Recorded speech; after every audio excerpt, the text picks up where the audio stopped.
Hey everybody, and welcome back. We're on mini lecture 3.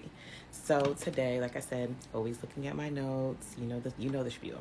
Today we're going to talk about clarifying your needs and expectations in relationships.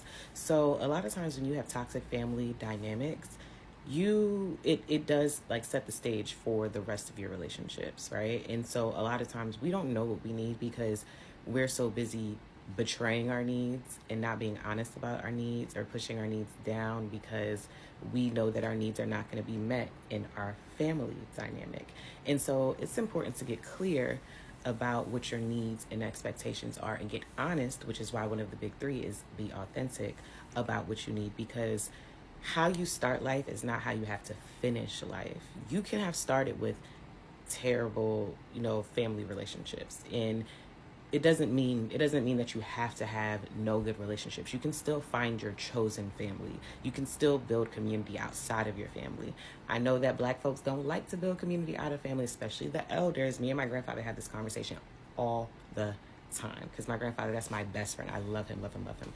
But me and him butt heads a lot about the place family has in life, because a lot of my family is trifling. That's neither here nor there. It's not even a lot of my family. It's one particular person that's particularly trifling, and me and him butt heads about that. But anyway, that's not the point. This isn't about me. It is important to understand that, one, you deserve to explore what relationship means, looks like, and feels like to you. You deserve to do that. You don't have to accept anything that people are offering you. And I feel like a lot of times people who come from toxic families recreate a lot of the experiences and the rejection and the hurt and the pain and the disappointment that they've had in their early childhood experience. I know I have. And so some things, the reflection questions today, are here to help you dig deep and explore what your needs are, and empower you to understand that you can get your needs met. You don't have to settle. You don't have to put up with things. And also to help you find that balance, because I know I went from one extreme to another. I went from not getting any of my relational needs met, being quiet about it, not saying anything, to cutting everybody off. The second they had me messed up, I'm like, and we're done. And it doesn't need to be that either. It's really about finding that good middle balance. So, question number 1, how has my inability to express or enforce my needs impacted my well-being? A lot of times you end up sick from holding so much stuff in. So, you gotta ask yourself that. Number 2, what are my core values? This is important. And how do I want them to be reflected in my relationships going forward? When you know your core values, when you know you have your North Star that helps you navigate life, you are able to identify the things that align with that, the people who align with that.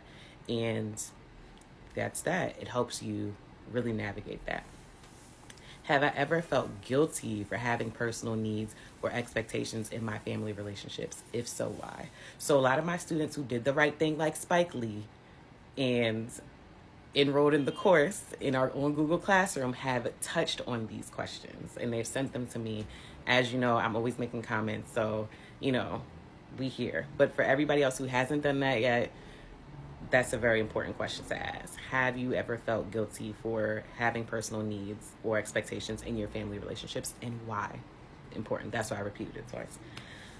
Do I tend to over-explain or justify my needs, and why might I feel the need to do so? I know I have, and it's because I was gaslit a lot of my life, not just in family relationships, but in relationships outside of that, with friends. So, important. What are patterns of behavior I have tolerated in the past that I no longer wish to accept? This is big, because like I told y'all in previous videos, we're grown now. You don't have to put up with a lot of foolishness. You don't. I had one mentor ask me one time, gagged me, honestly, gagged me. Shout out to Brielle. She was like, you need to ask yourself why you have such a high tolerance for nonsense. Gagged, okay? So, another question. How can I remind myself that my needs are valid even if they go unacknowledged by others. Ooh. And that one's really important because at the end of the day, humans are social creatures, right? And I'm never going to get on anybody's platform and be like, you don't need nobody. Like, I'm never going to do that because it's just not true. And also, historically, our survival as humans has been rooted in the fact that we're social creatures. So it is natural to care and feel invalidated if people are invalidating you. Like, it's natural to hold a lot of space for that. So how can you unlearn that? So this was mini lecture number 3. And also I will be going live this evening to talk about spiritual bypassing. And I know some people in the comments wanted me to go about that. I decided I was going to do it on a live. I hope to see you all there, 8 p.m. Eastern Standard Time. Have a wonderful day. I'll see you tonight.